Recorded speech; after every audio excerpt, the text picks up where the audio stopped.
ఈరోజు మనం టెట్ పరీక్షకు హాజరవుతున్న పేపర్ 2 తెలుగు ఏం చదవాలి, పేపర్ 2 తెలుగులో ఏ విషయాలు చదవాలి, అసలు పేపర్ 2లో ఉన్న సిలబస్ ఏంటి, ఇవన్నీ కూడా చూద్దాం. అయితే ముందుగానే ఒక మాట చెప్తా ఉన్నాను. కొంతమంది ఎన్నో పోటీ పరీక్షలు రాసి ఉన్నారు, టెట్ మోడల్ కూడా తెలిసిన వాళ్ళు ఉన్నారు. టెట్ పరీక్షలో అర్హత పొందితేనే, క్వాలిఫై అయితేనే మనకు డిఎస్సికి హాజరవడానికి అవకాశం ఉంది. కాకపోతే సిలబస్లు చూసినప్పుడు టెట్లో ఉన్న చాలా సిలబస్లు మనకు డిఎస్సికి ఉపయోగపడేవి. కాబట్టి డిఎస్సికి చదువుతున్న వాళ్ళు వాటిలో భాగంగా టెట్ పరీక్షలోని అంశాలను కూడా ప్రత్యేక దృష్టి పెట్టండి. ఇది ఇదే, అది అదే అనుకుంటూ వాటిలో ఉన్న కోరిలేషన్ని దూరం చేసుకోకండి. ఎక్కడ అంశాలు మనకు టెట్కు ఉపయోగపడుతున్నాయి వాటన్నింటినీ తీసుకోండి. సిలబస్ ఒకటే, కొన్ని వేరియేషన్స్ ఉన్నాయి. ఇక ఇప్పుడు మనం నిర్వహించే టెట్లో లక్షాధార ప్రశ్నలే మనకు తెలుసు. టెట్ పేపర్ని చూసినప్పుడు పేపర్ 1 వాళ్ళకి కానీ పేపర్ 2కి కానీ మనకుండేవి 150 మార్కులే. ఈ 150 మార్కులలో చైల్డ్ పెడగాలజీకి 30 మార్కులు తీస్తే, లాంగ్వేజ్ 1 తెలుగు వాళ్ళు ఎవరైనా సరే వాళ్ళకి 30 మార్కులు, ఇంగ్లీష్కి 30 మార్కులు, ఇక సోషల్ స్టడీస్ వాళ్ళకు వేరియేషన్ ఉంది, మళ్ళీ సైన్స్ వాళ్ళకు వేరియేషన్ ఉంది. సోషల్ వాళ్ళైతే సోషల్ కంటెంట్లో 60 మార్కులు చదివేది ఉంటుంది, మళ్ళీ మ్యాథ్స్ 30 మార్కులు ఎప్పట్లానే ఉంది. సైన్స్ వాళ్ళైతే అటు ఫిజికల్ సైన్స్, బయో సైన్స్ అవి 30 మార్కులు తీసుకునేది ఉంది. ఇట్లా మనము పేపర్ని ఓవరాల్ సమగ్రంగా మీరు అంచనా వేసుకొని దాని ప్రకారం ప్రణాళికను రాసుకుంటూ ఇక ఒక్కొక్క దానికి వెళ్ళాల్సిన అవసరం ఉంది. మరి తెలుగు పేపర్ 2లో ఏమున్నాయి, ఏం చదవాలి? ఫస్ట్ మనం ఇక్కడ సిలబస్ చూద్దాం. లాంగ్వేజ్ 1 తెలుగు మార్కులు 30. ఇక్కడ చూసినప్పుడు తెలుగులో మనకు ముఖ్యంగా 5 అంశాలను గమనిస్తాం. ఒకటి విషయావగాహన, రెండవది భాషాంశాలు, పదజాలాలు, తర్వాత బోధనా పద్ధతులు అవన్నీ కూడా ఉన్నాయి. తెలుగు సాహిత్యం మొదటిది విషయం, రెండవది తెలంగాణ సాహిత్యం సంస్కృతి, ఆ తర్వాత ప్రాచీనం ఆధునికం, మూడవ అంశం పదజాలం, నాలుగవది భాషాంశాలు, ఐదవది బోధనా పద్ధతులు. ఓవరాల్గా చూస్తే 5 అంశాలుగా తెలుగును మనము విభజించుకోవడం జరిగింది. ఇలా విభజించుకున్న తర్వాత ఏ అంశాలు ఎన్ని ఉంటాయి అనేది కూడా చూద్దాం. 30 మార్కులలో మొట్టమొదటిగా మనం తెలుసుకోవాల్సిన విషయం ఏమిటంటే, తెలుగుకు సంబంధించి 30 మార్కులలో 24 మార్కులు కంటెంట్ పైన ఉంటాయి. మిగతా 6 మార్కులు బోధనా పద్ధతులు, మెథడాలజీ పైన, భాషా బోధనా పద్ధతులు, మెథడాలజీ పైన ఉంటాయి. మరి ఈ విషయావగాహన తెలుగుకు సంబంధించి ఏం చదవాలి అన్నప్పుడు 3వ తరగతి నుంచి 10వ తరగతి వరకు చదవాలి అనుకుంటే పేపర్ 2 వాళ్ళు 6వ తరగతి నుంచి 10వ తరగతి వరకు చదివితే చాలు అనేది ఒక బేసిక్గా ఉంది. కానీ నా దృష్టిలో 3 నుంచి కూడా ఒకసారి చూస్తే పూర్తి స్థాయిలో అవగాహన వస్తుంది.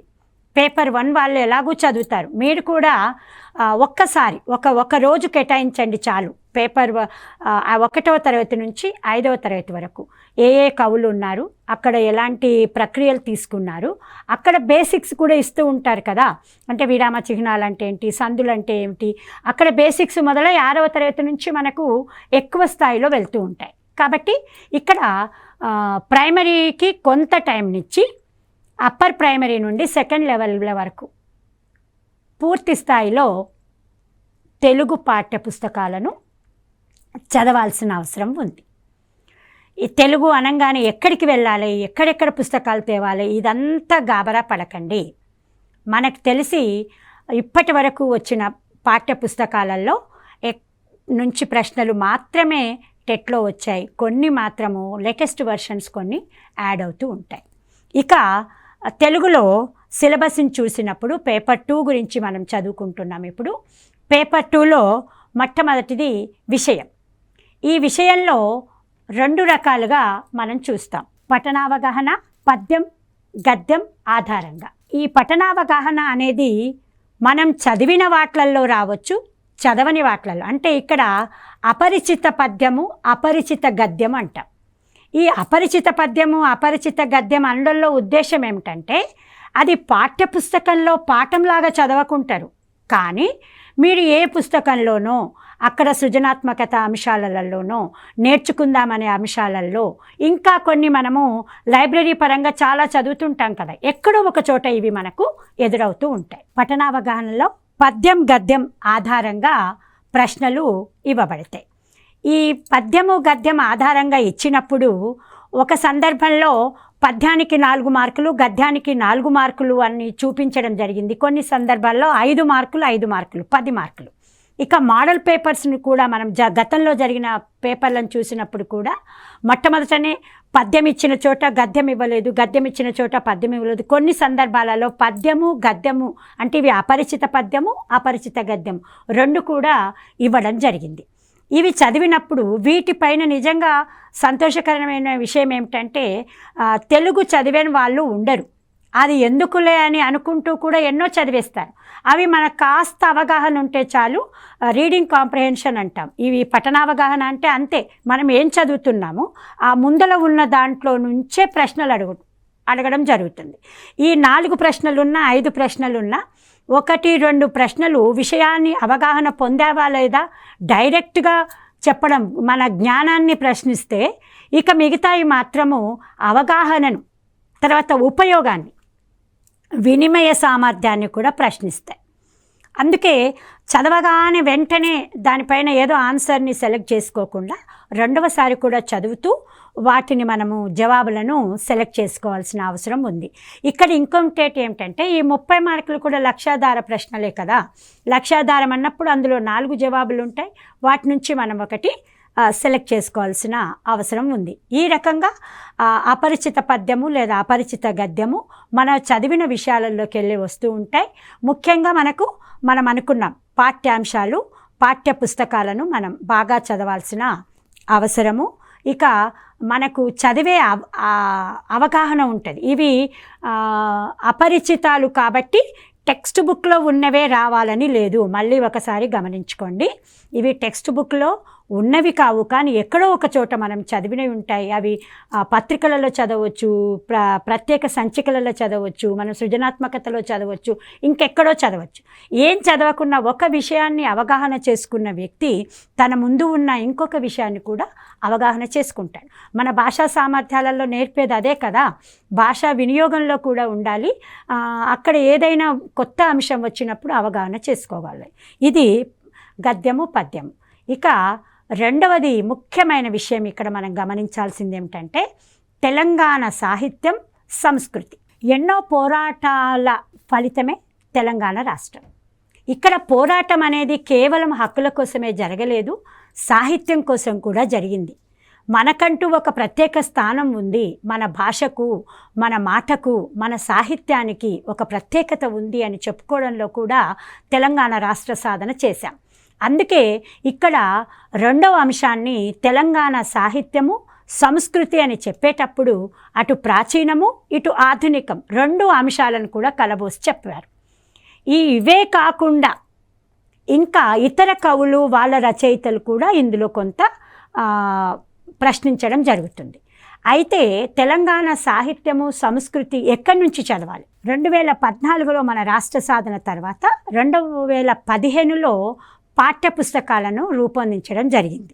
ఈ పాఠ్యపుస్తకాలను రూపొందించేటప్పుడు తెలంగాణ కవులు, రచయితలే కాకుండా కొంతమంది ప్రశస్తి పొందిన తెలుగు కోసం తపన పడి తెలుగు భాష ఔన్నత్యాన్ని పెంచిన కవుల, రచయితల అంశాలను కూడా, వాళ్ళ పరిచయాలు ఉన్నాయి, వాళ్ళు చెప్పిన అంశాలు కూడా ఉన్నాయి. కాబట్టి అక్కడ నూతన పాఠ్యపుస్తకాలలోని రచయితలే కాకుండా అందులో ఉన్న ఇతర తెలుగు కవులు, రచయితలను కూడా మనము చదవాల్సిన అవసరం ఉంది. పేపర్ 2 తెలుగులో 2వ అంశంగా మనం తెలంగాణ సాహిత్యం గురించి, తెలంగాణ సంస్కృతి గురించి నేర్చుకోవాల్సి ఉంటుంది. అంటే అవి మనకు చదివిన విషయాలే మళ్ళొక్కసారి చదవడం, పరీక్ష కోసం సంసిద్ధత పొందడం. ఈ తెలంగాణ రాష్ట్రం కోసం మనం పోరాడి సాధించడంలో మనం ముందు అనుకున్నట్టుగా కేవలం హక్కుల కోసమే కాదు, తెలంగాణ ప్రజల్లోని మాట, నుడికారము, ఇక్కడ సాహితీవేత్తలు రాసిన పుస్తకాలు, వాటి యొక్క ప్రశస్తి, వాటితో పాటు తెలుగు భాష కోసం పోరాడి, తెలుగు భాష కోసం, ఔన్నత్యం కోసం తన కళలను కదిలించిన తెలుగు కవులు, రచయితలందరినీ కూడా మనం 2015లో రూపొందించిన పాఠ్యపుస్తకాలలో ఉంచడం జరిగింది. అందుకే తెలంగాణ సాహిత్యము, సంస్కృతి, ప్రాచీనము, ఆధునికం అనే అంశం కింద ముఖ్యంగా గమనించాల్సిన విషయం ఏమిటంటే 2015లో రూపొందించబడిన పాఠ్యపుస్తకాలను మనం డీటెయిల్గా చూడాల్సిన అవసరం ఉంది. ఇంతే కాకుండా ఈ పేపర్ 2లో తెలంగాణ సాహిత్యము, సంస్కృతితో పాటు సాహిత్య ప్రక్రియలు మనం పాఠ్యపుస్తకాలను చూసినప్పుడు ఒక్కొక్క తరగతిలో కొన్ని ప్రక్రియలను తీసుకోవడం జరిగింది. ఆ ప్రక్రియలన్నింటిని కూడా మనము గుర్తు చేసుకుంటూ ఏ పాఠం ఏ ప్రక్రియ కింద ఉంది, ఈ ప్రక్రియ యొక్క ఔన్నత్యం ఏంది, ఏ కవి ఆ ప్రక్రియలో గొప్పగా ఉన్నాడు అనే విషయాలు కూడా చూస్తాం. ఇంతే కాకుండా ఇక్కడ కళలు, కళాకారులు, తెలంగాణ కళలు, తెలంగాణ కళాకారులు, ఇక తెలంగాణలో ఉన్న వేడుకలు ఏమిటి, ఏ వేడుకలు చేసుకుంటాం, ఏ పండుగలు చేసుకుంటాం, వాటన్నింటిని కూడా మనం ఇక్కడ చదవాల్సి ఉంటుంది. తెలంగాణ పండుగలు చూసినప్పుడు, వేడుకలు చూసినప్పుడు మన దగ్గర పెళ్ళి పేరెంటాలతో పాటు బిడ్డ పుట్టినప్పటికెళ్ళి ఎన్నో వేడుకలు చేస్తూ ఉంటాం. ఆ తర్వాత పండుగలు చూస్తే బతుకమ్మ పండుగ, తర్వాత బోనాల పండుగ, ఇవి మన ప్రత్యేక జాతరలు, మన దగ్గర బొడ్రాయి పండుగలు, ఇవన్నీ కూడా ఉన్నాయి. అలాగే ఇక్కడ ఆడే క్రీడలు ముఖ్యంగా చూస్తే తెలంగాణ క్రీడలలో మనము జిల్లిగోన అంటాం, తర్వాత పచ్చీసాటలు, ఇట్లాంటి ఆటలు. అవే కాకుండా పాటలు, సువ్వి పాటలు ఉన్నాయి, దంపుడు పాటలు ఉన్నాయి, బతుకమ్మ పాటలు ఉన్నాయి, హోలీ పాటలు ఉన్నాయి. ఇలాంటి తెలంగాణకు సంబంధించిన ప్రత్యేక పాటలు, క్రీడలు, వేడుకలు, కళలు, కళాకారులు, ప్రక్రియలు, ఇవన్నీ కూడా తెలంగాణ సాహిత్యము, సంస్కృతి కింద చూస్తాం. పేపర్ 2లో మనం చదవాల్సిన ప్రత్యేక అంశం ఏమిటి అంటే పదజాలం. ఈ పదజాలం కూడా చాలా చిన్నదేం కాదు, కాకపోతే అన్నీ విన్నవే, అన్నీ చదివినవే.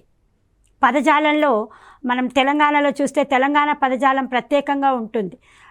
తర్వాత ఇక్కడ సామెతలు ప్రత్యేకంగా ఉన్నాయి, మన జాతీయాలు ఉన్నాయి, పొడుపు కథలు ఉన్నాయి, పర్యాయ పదాలు ఉన్నాయి, ఉత్పత్త్యర్థాలు ఉన్నాయి, ప్రకృతి వికృతులు ఉన్నాయి.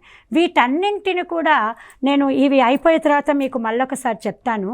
ఈ పదజాలం కింద ఉండే సామెతలు, జాతీయాలు, పొడుపు కథలు, పదజాలము, పర్యాయ పదాలు, ఉత్పత్త్యర్థాలు, ప్రకృతి వికృతులు, వీటన్నింటినీ మనము చాలాసార్లు పాఠ్య అంశాలలోనే వాటితో కలిపే చదివేస్తుంటాం. కాకపోతే ఎక్కువసార్లు చదివినప్పుడే వీటి యొక్క భావన, నానార్థాలు కూడా ఉంటాయి, వ్యతిరేక పదాలు కూడా ఉంటాయి. వీటన్నిటిని చూస్తే ఏంటంటే మనం పొందిన అవగాహన, ఆ అంశం పట్ల మనం చేసుకున్న అర్థాలు కూడా ఉంటాయి. ఒక పద్యం చదివినప్పుడు అర్థాలు మనం తప్పకుండా నేర్చుకోవాల్సిన అవసరం ఉంటుంది. వాటికి పర్యాయ పదాలేంటి, నానార్థాలేంటి, ఎక్కడ ఉత్పత్తి అర్థం ఉంది, ఈ పదం ఎలా వచ్చింది, ఈ పదానికి ప్రకృతి వికృతులు ఏమిటి, ఇవన్నీ మనము పాఠ్యపుస్తకాలలో పాఠాలతో పాటు నేర్చుకున్నాం. కానీ పరీక్ష రాసేటప్పుడు కొంత విషయ అవగాహనతో ముందుకు సాగాలి. ఇక మూడవ అంశం పదజాలం. నాలుగవది చూస్తే భాషాంశాలు. తెలుగు భాషే కదా, చిన్నప్పటికెళ్ళి చదువుతూనే ఉన్నాం, చిన్నప్పటికెళ్ళి మాట్లాడుతూనే ఉన్నాం అనిపిస్తుంది మనకు. కానీ ఖచ్చితంగా భాషాశాస్త్రానికి వెళ్ళినప్పుడు భాషాంశాలు చాలా గమనిస్తాం. మనం ఏమైతే మాట్లాడుతున్నామో అదే భాష, వాటికి లిఖిత రూపం ఇచ్చినప్పుడు లిఖిత రూపం అవుతుంది. మరి ఇదొక ప్రవాహం లాంటిది. ఒక నది ప్రవహిస్తుంటుంది, ఒక వాగు ప్రవహిస్తుంటుంది. కానీ ఒక నదీ ప్రవాహంలో ఎన్నో అంశాలు జొరబడ్డట్టుగా భాషాపరంగా కూడా కొత్త విషయాలన్నీ కూడా చేరుతూ ఉంటాయి. మూలాలు అక్కడే ఉన్నాయి. ఆ మూలాల ఆధారంగానే కొత్త విషయాలెన్నో నేర్చుకోవాల్సిన అవసరం ఉంటుంది. అయితే ఇక్కడ మనము భాషాంశాలలో చూస్తే ముఖ్యంగా అక్షరాలు వర్ణమాల అంటాం కదా, వర్ణమాల తర్వాత ద్విత్వ పదాలు, సంయుక్త అక్షరాలు, సంశ్లేష అక్షరాలు. ఏంటి ద్విత్వాలు అంటాం, వేటిని సంయుక్త అక్షరాలు అంటాం, సంశ్లేష అక్షరాలు అంటాం. ఇవన్నీ ఒక్కసారి మనము వెనక్కి వెళ్తే చాలు గుర్తుకొస్తాయి. వాటిని బాగా మనసులో పెట్టుకోండి, కన్ఫ్యూజ్ కాకుండా ఏంటివి ద్విత్వాలు, ఏవి సంయుక్తాలు అటు తెలుసుకోవాలి. ఇక అక్షరాల కలయికతోని కొన్ని పదాలు ఏర్పడతాయి, కొన్ని అర్థవంతమైన పదాలతోని వాక్యాలు ఏర్పడతాయి. ఆ వాక్యాలు ఎలా ఉంటాయి, అసలు వర్గయుక్కులు అంటే ఏమిటి, పరుషాలు, సరళాలు, వీటన్నిటిని కూడా మనము చిన్న క్లాసులోకి వెళ్ళి చదువుతూనే ఉంటాం, డిగ్రీల వరకు వస్తూనే ఉంటాయి. ప్రత్యేకంగా పిహెచ్డీలు చేసిన వాళ్ళు కూడా భాషాపరంగా ఉన్నారు. కాబట్టి వీటిని కొంచెం శ్రద్ధ పెడితే వాటి యొక్క తేడా ఏంటో తెలుస్తుంది, వాటిని ఎలా చదవాలో కూడా అర్థమవుతుంది. భాషా భాగాలన్నీ కూడా మనము నామవాచకాలు, సర్వనామాలు, ఇవి కర్త, కర్మ, ఇవన్నీ కూడా మనం చూస్తూ ఉన్నాం. విశేషణాలు, అవ్యయాలు, అవన్నీ కూడా భాషా భాగాలలో నేర్చుతాం. ముఖ్యంగా లింగాలు, వచనాలు, కాలాలు, మనము లింగాలలో స్త్రీ పురుష లింగాలతో పాటు ఏకవచనం, బహువచనాలు, కాలాలు అన్నప్పుడు 3 కాలాలు. ఇక విభక్తులు, మనము విభక్తుల లేనిది అసలు భాషను ఒక వాక్యాలలో మనము లింక్ అనేది ఇవ్వలేము. అవ్యయాలు, విరామ చిహ్నాలకైతే ప్రత్యేకంగా భాషలో ఒక పట్టు ఉంది కాబట్టి విరామ చిహ్నాలు. ఇక సందులలో చూస్తే తెలుగు సందులు, సంస్కృత సందులు, సమాసాలు, క్రియలు చూసినప్పుడు సమాపక క్రియలు, అసమాపక క్రియలు. వాక్యాలలో మళ్ళీ రకాలు. ఒక వాక్యం ఏర్పడితే అయిపోదు, అబ్బా అనేది ఒకటి, ఏంటి, ఇవి ప్రశ్నార్థక సూచనలు. కానీ వాక్యం మొత్తం కూడా ఆశ్చర్యార్థక వాక్యాలు ఉంటాయి, విద్వర్ధకాలు ఉంటాయి, ప్రశ్నార్థకాలు ఉంటాయి, సందేహార్థక వాక్యాలు కూడా ఉంటాయి. ఈ వాక్యాల రకాలన్నింటిని కూడా చూసుకోవాలి. కొన్ని నిషేధార్థకాలు కూడా ఉంటాయి. ఇక ముఖ్యంగా ఏమిటంటే వాక్యాలలో ప్రత్యక్ష వాక్యాలు, పరోక్ష వాక్యాలు. నేను ఇలా మాట్లాడుతున్నప్పుడు ప్రత్యక్షమే, కానీ నేను మాట్లాడని ఇంకొకరికి చెప్పేటప్పుడు పరోక్ష వాక్యాలు ఉంటాయి. అట్లాగే కర్తని వాక్యాలు, కర్మని వాక్యాలు. ఇలా భాషాంశాలన్నింటిని చూస్తూ పోతే ఇవి చిన్న చిన్నగా మన మెదడులో కూర్చొని వాటి యొక్క వేరియేషన్ అనేది మనం గమనిస్తూ వెళ్తే చాలు. ఇవి పెద్దగా కష్టపెట్టే విషయాలు కానీ ఇష్టంగా చదవాలి, కష్టపడొద్దు. ఇష్టంగా చదివితే మనం కష్టపెట్టవు, చాలా సంతోషంగా. ఇవన్నీ మన ముందున్నవే, వీటిల్లోకి వెళ్ళి అన్నీ బయటికి వస్తాయి. ఇక ముఖ్యంగా ఛందస్సు, అలంకారాలు కూడా ఉన్నాయి భాషాంశాలలో. వీటన్నింటినీ మనం చదవాలి. కానీ చదివేటప్పుడు ముఖ్యంగా పాఠ్యపుస్తకాలను తీసుకొని ఆ స్థాయి వరకు చదివితే చాలు. మనకు 30 మార్కులలో 24 మార్కులు కంటెంట్కు ఉన్నాయి. ఆ కంటెంట్లో భాషాంశాలలో ముఖ్యంగా 8 నుంచి 8 మార్కుల వరకు, 6 మార్కుల నుండి 8 మార్కుల వరకు కూడా భాషాంశాలలో వస్తూ ఉంటాయి, గమనించుకోవాలి. పదజాలం నుండి కొన్ని 6 నుండి 8 ఇట్లా డివైడ్ చేసుకుంటే 24 మార్కులను వీటిల్లోనే మనకు 4 భాగాలను యావరేజ్గా 6 మార్కులను తీసుకున్నా కూడా మనకు 24 మార్కుల కింద ఇవి తీసుకుంటాం. ఇక 5వది బోధనా పద్ధతులు. ఇక్కడ నేను ఒక ముచ్చట చెప్తాను. బోధనా పద్ధతులకు వెళ్ళే ముందు మనము ఎన్నో పుస్తకాలను చదువుతాం. పోటీ పరీక్షలు, టెట్లో అర్హత పొందాలి, డిఎస్సిలో పొందాలి, లేదా గ్రూప్ 1 ఆఫీసర్ కావాలి, మనం హాస్టల్ వార్డెన్స్ ఆఫీసర్స్ అవి కావాలన్నా కూడా, ఎక్కడ వెళ్ళాలన్నా కూడా ఒక ఆతృత మనలో ఉంటుంది. ఏమి చదవాలి, ఇంకా ఇంకా ఇంకా ఇంకా చదవాలి అని. చదివేటప్పుడు కేవలము ఒకే మూడ్లో ఒకే దాన్ని ఫాలో కాకుండా మన అకాడమిక్ బుక్స్ని ఫాలో అవుతూ, గవర్నమెంట్ ప్రచురణల పుస్తకాలను ఫాలో అవుతూ, ఎంతమంది ఏం చెప్పినా అందులో ఉన్న మంచిని గమనించండి. అదే ఒకే దాంట్లో ట్రాప్లోకి వెళ్ళకుండా మీకంటూ ఒక స్ట్రాటజీ ఉంటుంది. ఆ స్ట్రాటజీని చూసుకొని మీ యొక్క ప్రణాళికాబద్ధమైన చదువును చదవండి. అప్పుడు ఖచ్చితంగా మీరు క్వాలిఫై అవ్వడం అనేది పెద్ద అంశమే కాదు. 150 మార్కులలో తెలుగుకు 30 మార్కులు ఉన్నాయి. తెలుగు 30 మార్కులలో మీరు పాఠ్యపుస్తకాలను చదివినప్పుడు ఈ 24 మొదటి మార్కులలో ఎక్కువగా మీకు పోవు. కనీసం 20-22 మార్కులు మీరు పొందవచ్చు. ఎందుకంటే ఇక్కడ డెఫినేషన్స్ కన్నా కూడా వాళ్ళు అడిగేది విషయం ఎట్లా ఉంటుంది అంటే వినియోగపరంగా ఉంటుంది. కాబట్టి వాటిని కూడా మనం మోడల్ పేపర్లలో చూసుకుందాం. ఈ భాషాంశాల వరకు ఇవి. ఇక తెలుగులో సిలబస్లో 5వది బోధనా పద్ధతి. బోధనా పద్ధతులలో మనము 7 అంశాలుగా చూస్తున్నాం. ఇవి మీరు డిఎడ్లో కావచ్చు, ఇది బిఎడ్లో చదివిన ముచ్చట్లే ఇవన్నీ కూడా, పేపర్ 2 కాబట్టి. భాష, మాతృభాష బోధనా లక్ష్యాలు ఏమిటి, భాష వివిధ భావనలు స్వభావం ఏంటి, తరగతి గదిని ఎలా అన్వయించాలి, భాషా నైపుణ్యాలు ఏమిటి, సాధించాల్సిన సామర్థ్యాలు ఏమిటి, ఇది ముఖ్యం అన్నట్టు. మనకు భాషా లక్ష్యాలు ఏమున్నాయో ఆ లక్ష్యాలలో నైపుణ్య సాధన, సామర్థ్య సాధన అనేది ముఖ్యం. ఎంత బోధన చేసేది, ఎంత చదువు చదివేది, భాషా లక్ష్యాలు అంటే విద్యా లక్ష్యాలలో భాషా లక్ష్యాలు, భాషపరంగా చూసినప్పుడు భాషా లక్ష్యాలు ఉంటాయి. కాబట్టి ఆ తరగతికి సంబంధించి ఆ నైపుణ్యం వచ్చిందా లేదా, అట్లా తరగతి గది అన్వయం చేస్తూ మనము బోధనా పద్ధతులు ఉంటాయి. ప్రణాళిక రచన, పాఠ్య గ్రంథాలు ఎలా ఉన్నాయి అంటే మనము వార్షిక ప్రణాళికలు ఉంటాయి, యూనిట్ ప్రణాళికలు ఉంటాయి, పీరియడ్ ప్రణాళికలు ఉంటాయి. ఓవరాల్గా ఒక ప్రణాళిక రచనతోనే పాఠ్యాంశాలను బోధించడం జరుగుతుంది. అట్లా బోధనా పద్ధతులు చదివినప్పుడు మనకు మాతృభాష కావచ్చు, ఏ భాష అయినా సరే, అక్కడ మనం ఈ ప్రణాళిక రచనను చూసి ఉంటారు కాబట్టి వాటిపైన కూడా శ్రద్ధ. ఇక్కడ బోధనా పద్ధతులలో వచ్చే 6 మార్కులలో ఇవన్నిటిని చదివేది ఉంది. సాహిత్య ప్రక్రియలలో బోధనా పద్ధతులు అంటే ఒక్కొక్క ప్రక్రియను బోధించేటప్పుడు ఏ పద్ధతిని పాటిస్తావు, అది లెక్చర్ పద్ధత లేకపోతే డెమో పద్ధత, ఏ పద్ధతిని పాటిస్తావు, ఆధునిక ధోరణులు బోధనలో ఏమన్నా ఉన్నాయా. ఇవాళ డిజిటల్ పద్ధతి వచ్చింది, చాలా వరకు మనము చాలా వాటిని డౌన్లోడ్ చేసుకొని కూడా చూపించగలుగుతూ ఉన్నాం. మన టీఎల్ఎంలో వాటికి కూడా స్థానం ఇచ్చాం. ఈ టీచర్ లెర్నింగ్ మెటీరియల్స్లో ఈ ఆధునిక ధోరణులు బోధనా నైపుణ్యాలను, సామర్థ్యాలను పెంచడంలో ఉపయోగపడతా ఉన్నాయి. కాబట్టి బోధన అభ్యసన సామగ్రి ఏమిటి, అసలు బోధన నైపుణ్యాలు ఏంటి అనేది చూడాలి. ఇక ఫైనల్గా ఉండేది నిరంతర సమగ్ర మూల్యాంకనం ద్వారానే కదా ఒక పరీక్ష మనం పాస్ అయ్యి ఇంకొక దగ్గరికి వెళ్తున్నామా లేదా అని. ఈ నిర్మాణాత్మక మూల్యాంకనం, సంగ్రహణాత్మక మూల్యాంకనం అనేవి కూడా పద్ధతులు ఉన్నాయి. ఇక్కడ మూల్యాంకనము, నిరంతర సమగ్ర మూల్యాంకనానికి ఒక్కటే ఒక మాట చెప్తాను. మనం చూసాం అంటే ఇప్పుడున్న కొంతమంది పిల్లలు పాత పద్ధతులు చూసారో లేదో కానీ కొంతవరకు చూసే ఉంటారు. ఒకప్పుడు 1970s ముందు డిటెన్షన్ విధానాలు ఉండేది, ఆ తర్వాత నాన్ డిటెన్షన్ విధానం వచ్చింది. ఆ తర్వాత పరీక్ష మాత్రమే కాదు, వీళ్లకు పరీక్షలతో పాటు మనం ప్రాజెక్టు వర్కులు కూడా ఇవ్వాలి, పిల్లవాడు మాట్లాడగలగాలి, ఆ పద్ధతి వచ్చింది.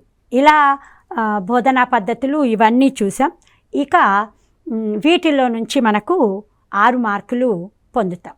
మరి పద్ధతి ఏంటి? ఇక్కడ ఒక విషయం, ఒక్క నిమిషం గమనించండి. మీకు 3వ తరగతి నుండి 10వ తరగతి వరకు పాఠం పేరు, ఇతివృత్తము, ప్రక్రియ అని ఉంది. అంటే 3వ తరగతిలో గేయము, కథ, సంభాషణ, వ్యాసం, ఈ 5 రకాల ప్రక్రియలు, 4 రకాల ప్రక్రియలు, సంభాషణ ఇవి చేశారు కదా.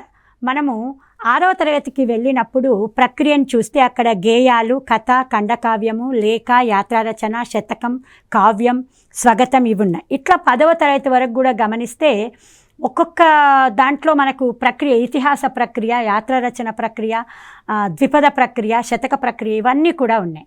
ఇట్లా ఒక్కొక్కరు వాళ్ళు రాసిన కవెవరు, ఆయన రాసిన పాఠం పేరేమిటి, ఇట్లా చూసుకుంటూ వెళ్ళినప్పుడు మనం పాఠ్యాంశాలలో, పాఠ్య పుస్తకాల్లోని ముచ్చట్లన్నీ కూడా ఇక్కడ మనకు అర్థమవుతాయి. ఇక 10వ తరగతి, 9వ తరగతిని సింగిడి 1గా చూస్తాం. మనం 6 నుండి 8వ తరగతి వరకు నవవసంతం టైటిల్తో చూస్తాం. 1 నుండి 5వ వరకు జాబిలి పేరుతో చూస్తున్నాం. ఇవి పాఠ్యపుస్తకాల యొక్క టైటిల్స్. వాటిలో ఉండే కవులు ఎవరు, పాఠ్య అంశాలు ఏమున్నాయి, ఇతివృత్తం ఏముంది, ప్రక్రియ ఏముంది, ఇవన్నీ తీసుకున్న తర్వాత ఇక మనము చూస్తే ఏంటి అంటే మోడల్ పేపర్లో చూసినప్పుడు 31 నుండి తెలుగు మొదలవుతుంది, 31 నుండి 35. ముందే అనుకున్నట్టు ఒక్కొక్కసారి అపరిచిత గద్యం ఇచ్చాడు ఇక్కడ. ఈ అపరిచిత గద్యాన్ని మనం అంతా చదువుతూ ఆ తర్వాత ఈ వ్యాసం, ఆ యొక్క అపరిచిత గద్యంలో ఏముంది, ఈ వ్యాసంలో ఏ భాష వాడాం. ఇప్పుడు మనం వ్యాసం చదివాం కదా, ఒక్కటి పూర్వకాలంలో మన దేశంలో పుట్టి పెరిగిన అని ఉన్నప్పుడు ఇది ఏ భాషలో ఉంది, ఇది శిష్ట వ్యవహారికమా, ఆధునికమా, ప్రాచీనమా, శుద్ధ గ్రాంధికమా. ఇది అంటే వినిమయం అనే నాలెడ్జ్ ఉండాలన్నాను చూడండి, అదే ఇది. ఇక్కడ చూస్తే మనకు ఈ వ్యాసం శిష్ట వ్యవహారికంలో ఉంది. ఇక ఇక్కడ 31 నుండి 35 వరకు ఇదే వ్యాసం మీద ప్రశ్నలు ఉంటాయి. కొన్ని సందర్భాలలో ఇంకా 8 అపరిచిత పద్యము గద్యము రెండింటికి కూడా కేటాయించవచ్చు. పేపర్ 2లో మనం ఇక్కడ గమనిస్తే గతంలో వచ్చిన పేపర్ మోడల్ ప్రకారం చూస్తే మొదటి 30 నుండి 35 వరకు ఇది వ్యాసకర్త ఒక వ్యాసం ఉంది, అపరిచిత వ్యాసం. ఇక 36 నుండి 40 వరకు చూస్తే పద్యము, ఇది కూడా అపరిచిత పద్యం. దీంట్లో 5 మార్కులు ఈ పద్యం మీదనే ఉంటాయి. ఈ పద్యంలో జరామరణాలు అంటే ఏమిటి అంటే ముసలితనం, మరణము అని అర్థం. ఇట్లా వాటిపైన మనం అర్థం చేసుకోవాల్సిన అవసరం ఉంటుంది. ఇక సుకృతాత్ములు చక్కని రచనలే ఆత్మగా కలిగిన వారు అని పద్యంలోని భావన ఇది. ఇక 40 నుండి చూస్తే కీర్తి శరీరం విగ్రహవాక్యం అడిగాడు. ఇక్కడ కీర్తి అనేది శరీరం. ఇక చిన్నగా మనము 30 నుంచి 40 వరకు అపరిచిత పద్యము గద్యంలోకి వెళ్ళి ఇప్పుడు మనము సాహిత్యంలోకి వచ్చాం. రామాయణ కావ్యం రచించిన కాకతీయ సామంతరాజు ఎవరు అని చూస్తే మనము గోనబుద్ధారెడ్డి. ఇవన్నీ కూడా మనము 6 నుండి 10 లేదా 1 నుండి 10th క్లాస్ వరకు, 1 నుంచి 5 వరకు ఒక దృష్టి పెట్టమన్నాం. 6 నుండి 10వ తరగతి వరకు మాత్రం చాలా మీరు గమనిస్తే ఇవన్నీ కూడా అందులోని అంశాలే మోస్ట్లీ ఉంటాయి. ఇక 42, 43, 44 ఒక ముక్కున వేలేసుకోవడం అనేది అది జాతీయమా, లోకోక్త, మాటల గుంప, సూక్త. ఇవి మనం అన్నాం కదా జాతీయాలు, ఇవన్నీ కూడా సామెతలు ఉంటాయని. చూస్తే జాతీయం. ముక్కును వేలేసుకోవడం అనేది ఒక జాతీయం. ఇక్కడ అర్థం అడిగాడు. విపినం అంటే ఏమిటి? విపినం అంటే అడవి. అంటే ఇక్కడ మనము జాతీయం చూసాం, ఒకటి అర్థం చూసాం. పర్యాయ పదం అడిగాడు. ఇక్కడ హలం, శీరం అనే పర్యాయ పదాలు కలిగిన పదం ఏంటి? మామూలుగా పదం ఇచ్చి పర్యాయ పదాలు అంటాడు కదా, ఈ పర్యాయ పదాలున్న పదం ఏంటి అని అడిగాడు ఇక్కడ. అప్పుడు నాగలికి హలం, శీరం అనే పర్యాయ పదాలు కూడా ఉన్నాయనేది మనం గుర్తిస్తాం. ఉత్పత్తి అర్థాలు కూడా బాగా ఉంటుంది. ఒక ప్రశ్న ఖచ్చితంగా ఉంటుంది. పారాశర్యుడు అనే పదం ఎలా వచ్చింది? ఈ పదానికి బేస్ ఏంటి? ఉత్పత్తి చూస్తే పరాశరుని కుమారుడు కాబట్టి అతనికి పరాశర్యుడు. అతను ఎవరు అనేది మనకు గమనించాలి. కార్యం పదానికి వికృతి, ప్రకృతి వికృతి నుంచి వస్తాయి అన్నాం కదా, చూడగానే మనకు అర్థమవుతుంది. కార్యం అనే పదానికి వికృతి కర్ణం. పిల్లి వెంటబడి ఎలుకను తరిమింది. ఈ వాక్యంలో కర్త, కర్మ, క్రియ అని మనము భాషా భాగాలలో తెలుసుకుంటామని చెప్పాం కదా. ఇక్కడ పిల్లి వెంటబడి ఎలుకను తరిమింది. ఈ వాక్యంలో పిల్లి అనే పదం ఏది? అసలు కర్మ దేనికి సంబంధించింది? ఎలుక. ఇక్కడ పిల్లి కర్త, ఎలుక కర్మ. నవవిధాలు సమాసం పేరేంటి? ఇక్కడ నవవిధాలు, నవ అనేది వచ్చింది, విధాలు అని వచ్చింది. ఇది ఏ సమాసం అవుతుంది?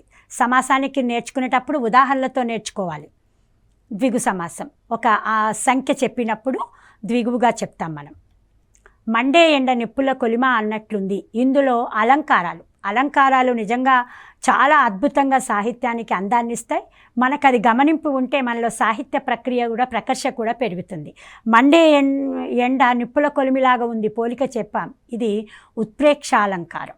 ఆమె ఇంటర్వ్యూ రికార్డు చేయబడింది. కర్తరి వాక్యంగా మార్చమన్నాడు. కర్తని, కర్మని, ప్రత్యక్ష పరోక్ష వాక్యాలు ఉంటాయి అన్నాం కదా, వినిమయంలోనే ఎక్కువగా అడుగుతాడున్నాడు. ఈ ప్రశ్న అట్లాగే ఉంది. ఆమె ఇంటర్వ్యూ రికార్డు చేయబడింది అన్నప్పుడు కర్తరి వాక్యంగా మారిస్తే ఏమవుతుంది? అది ఆమె ఇంటర్వ్యూను రికార్డు చేశారు.